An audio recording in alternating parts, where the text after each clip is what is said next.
ਅੱਜ ਅਸੀਂ ਡੇਰੇ ਜਾ ਰਹੇ ਹਾਂ ਤੇ ਜਾਈਦਾ ਤਾਂ ਰੋਜ਼, ਲੇਕਿਨ ਅੱਜ ਸਪੈਸ਼ਲੀ ਕੰਮ ਵਾਸਤੇ ਜਾ ਰਹੇ ਹਾਂ। ਉੱਥੇ ਤੁਹਾਨੂੰ ਵਿਖਾਉਣ ਵਾਸਤੇ ਇੱਕ ਸਾਡਾ ਪੁਰਾਣਾ ਕਮਰਾ ਹੈ, ਉਹ ਜਿਹੜਾ ਬੰਦੇ ਵੀ ਉਹਦੇ ਲਾਗੋਂ ਲੰਘਦੇ ਨੂੰ ਜੀਪ ਦੀ ਆਵਾਜ਼ਾਂ ਸੁਣਾਈ ਦਿੰਦੀਆਂ, ਤੇ ਉਹ ਤੁਹਾਨੂੰ ਵੀ ਸੁਣਾ ਲਿਆ ਉਸਤਾਦ। ਉਸਤਾਦ ਜੀ ਕਮਰਾ ਜਨਾ ਆਪਾਂ ਖੋਲ ਕੇ ਦੇਖਣਾ, ਲੋਕਾਂ ਨੇ ਨਾ ਬੜਾ ਤਰਾਸ ਕੀਤਾ ਕਿ ਯਾਰ ਤੁਹਾਡੇ ਕੋਲ ਲੱਗੀ ਹੈ ਨਾ ਜੀਪ ਦੀਆਂ ਆਵਾਜ਼ਾਂ ਆਉਂਦੀਆਂ। ਮੈਂ ਚਲੋ ਖੋਲ ਕੇ ਦੇਖਦੇ। ਉਸਤਾਦ ਘਰੋਂ ਫੋਨ ਆ ਕੇ ਕਹਿੰਦੇ ਵਾਪਸ ਆ ਜਾਓ, ਨਾ ਜਾਓ ਅੱਗੇ। ਉਹ ਆ ਜਾ ਯਾਰ, ਚਲੀਏ, ਕੁਛ ਨਹੀਂ ਹੁੰਦਾ। ਅਸੀਂ ਪਹੁੰਚ ਚੁੱਕੇ ਹਾਂ, ਕਮਰਾ ਤੁਹਾਨੂੰ ਵਿਖਾਉਂਦੇ ਹਾਂ।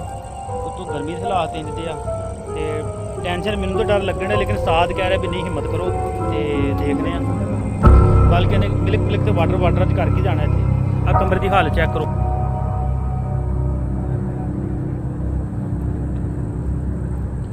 ਉਸਤਾਦ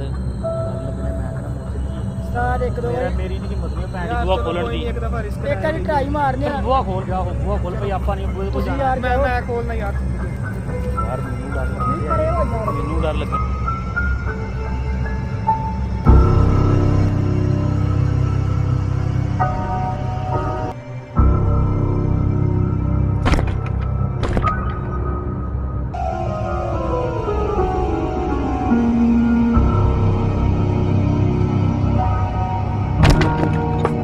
कमरे का दरवाज़ा खुल चुका है तो तुहानू खतरनाक तरीन आवाज़ ते खौफनाक मनाजर दिखाने आ। कमज़ोर दिल ना देखण।